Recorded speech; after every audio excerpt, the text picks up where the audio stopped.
ਸਤਿ ਸ਼੍ਰੀ ਅਕਾਲ ਪਿਆਰੇ ਬੱਚਿਓ।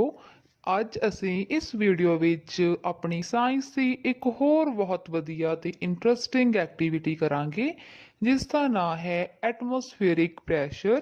ਪਿਆਰੇ ਬੱਚਿਓ, ਇਸ ਐਕਟੀਵਿਟੀ ਨੂੰ ਕਰਨ ਦੇ ਲਈ ਸਾਨੂੰ ਜਿਸ ਸਮਾਨ ਦੀ ਲੋੜ ਹੈ ਅਸੀਂ ਦੇਖਦੇ ਹਾਂ।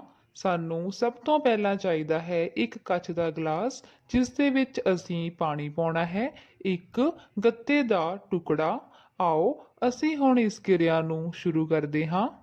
ਪਿਆਰੇ ਬੱਚਿਓ, ਅਸੀਂ ਸਭ ਤੋਂ ਪਹਿਲਾਂ ਪਾਣੀ ਦੇ ਭਰੇ ਗਲਾਸ ਉੱਪਰ ਗੱਤਾ ਰੱਖ ਕੇ ਉਸ ਨੂੰ ਉਲਟਾਉਣਾ ਹੈ।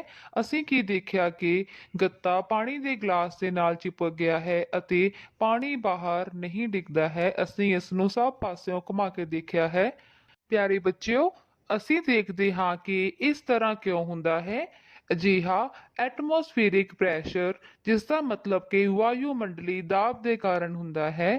ਇਸ ਦੇ ਵਿੱਚ ਜੋ ਐਟਮੋਸਫੇਰਿਕ ਪ੍ਰੈਸ਼ਰ ਹੁੰਦਾ ਹੈ ਉਹ ਉੱਪਰ ਦੀ ਡਾਇਰੈਕਸ਼ਨ ਵੱਲ ਲੱਗਦਾ ਹੈ ਅਤੇ ਜੋ ਪਾਣੀ ਦਾ ਭਾਰ ਹੈ ਉਹ ਹੇਠਾਂ ਦੀ ਡਾਇਰੈਕਸ਼ਨ ਵੱਲ ਲੱਗਦਾ ਹੈ, ਜਿਸ ਕਰਕੇ ਇਹ ਦੋਨੋਂ ਫੋਰਸਿਸ ਬੈਲੈਂਸ ਹੋ ਜਾਂਦੀਆਂ ਹਨ ਅਤੇ ਜੋ ਗੱਤੇ ਦਾ ਟੁਕੜਾ ਹੈ ਉਹ ਗਲਾਸ ਦੇ ਨਾਲ ਚਿਪਕ ਜਾਂਦਾ ਹੈ।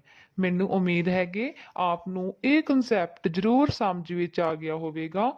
ਪਿਆਰੇ ਵਿਦਿਆਰਥੀਓ, ਹੋਰ ਵਧੇਰੇ ਇਸੇ ਤਰ੍ਹਾਂ ਦੀਆਂ ਇੰਟਰਸਟਿੰਗ ਵੀਡੀਓਜ਼ ਦੇ ਲਈ ਇਸ ਚੈਨਲ ਨੂੰ ਲਾਈਕ, ਸ਼ੇਅਰ ਐਂਡ ਸਬਸਕ੍ਰਾਈਬ ਜ਼ਰੂਰ ਕਰੋ ਜੀ। ਧੰਨਵਾਦ।